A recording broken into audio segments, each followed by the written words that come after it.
in 2011, it was a pretty sad world if you loved your affordable Japanese sports cars. Then along came this, the Toyota 86. And just like its near identical twin, the Subaru BRZ, it remains utterly brilliant to drive, which is why I couldn't resist another opportunity to take it along to a racetrack.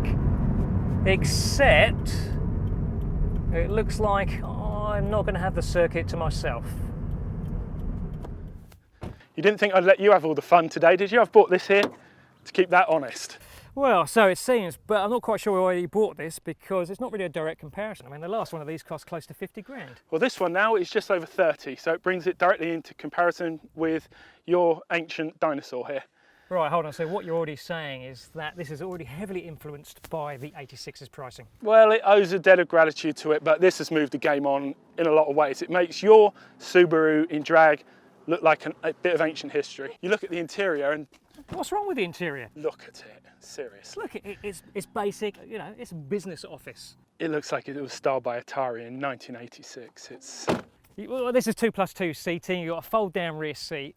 What do you want all that nonsense for? All you need is an engine, a boot that you can get your squashy bag in, nice snug little cabin. Snug little cabin, I'm glad you mentioned that. I just want you to sit in the seat a minute and pop the roof up.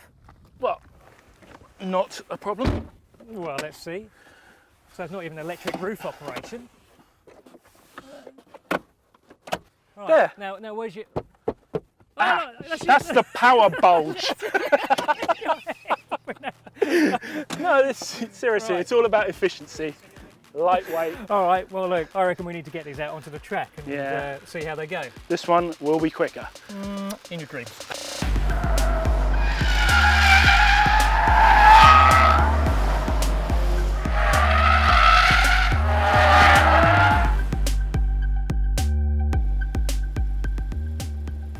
Okay, time for a quasi-scientific experiment. It's a hill climb time trial, MX-5 against 86. Okay, hairdressers, on your marks, get set, go! Right, this is a lap of haunted hills. There's no real gentle introduction to it. It's straight into it down the hill. Okay, let's see how Andy goes around this extremely tight, undulating track. And these corners, they seem designed to tip the car into understeer. You grab third gear here, brake right in the bottom of this compression, and tip it in. It's huge fun in this MX-5 where it is a little bit soft, but you just have to manage the transitions through the corners. Demands a lot of concentration. It's short, but it's pretty severe. And in places, there's really not a lot of runoff. Understeer, understeer. Yeah, come on, more understeer, more understeer. Come on, push more. This last corner, the car always tries to fall into oversteer on the exit, so I'm trying to be neat. Here he comes. Oh, he's got good speed up the hill. Oh, very nice. How'd I do then? Come on, that was pretty quick. Well, I never thought a sub 1 minute would be possible around this track, and you know what? It's not. It's 1 minute 11.78. That sounds respectable. You reckon you can do better? Respectable. Well, that's a pretty good time, but yeah, of course I'll be going quicker than that. Easy. No pressure, mate. Ready? 3, 2, 1, go. Okay, here we go. Tricky left-hander, downhill, blind. Very nasty. You can see all the way down this corner, but it's still no less tricky. But this Toyota 86 is just beautifully balanced. It resists understeer so well. Hard on the brakes for the dipper. Down to second. So those brakes are terrific as well. Great feel.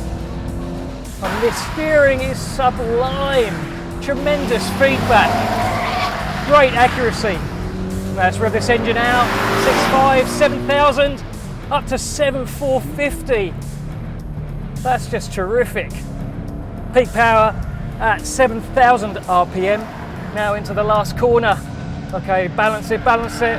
Oh, a little bit of oversteer on exit, fantastic. Come on, come on, come on, rev, rev, rev.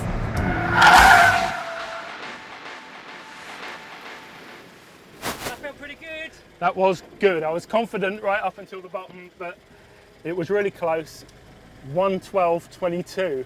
Half a second. Oh, Got you. Hold on, that's a different iPhone. The calibration is out. I don't believe you. I've got you, Jez. Sorry, mate. All right. Right, Andy, so about 4/10 in it. Yeah, and I thought it was going to be more. I thought the MX-5 was going to win by 2 or 3 seconds. It's just better up the hills, isn't it? It gets its power down earlier, the torque comes in earlier, and it just gallops away up the hill. So you did pretty well in that.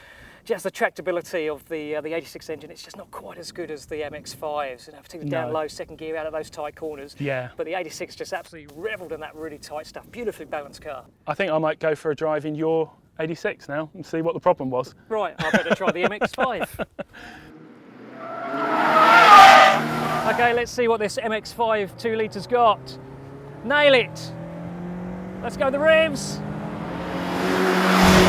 This 86 feels like a giant barge compared to the MX-5.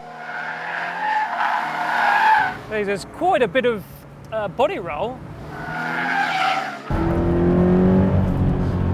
The way it just tips into oversteer is quite magnificent.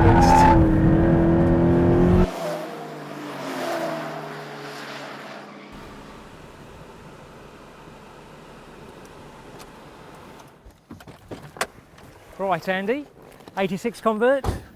That car is brilliant, I will give you that. The steering is good, the brakes are punchy, the body control is excellent. It just feels like it can be smashed around that track all day. That was good. But this one's no slouch, is it? It was a little bit quicker.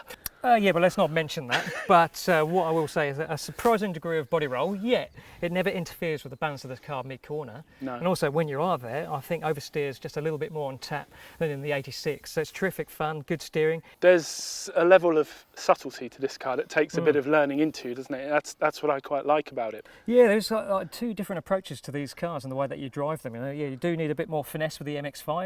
And I think what I do love about the 86 is that you can just go hard and fast all day at the track. This is Will, so we've got to make a decision. Not going to sit on the fence. Stick or twist? I'm going to stick. You? I am really, really tempted by this. Well, go on. But I think the subtlety of this just moves the game on a little bit. So that one just wins it for me. All right, okay, well look, you're welcome to your ill-fitting sports car.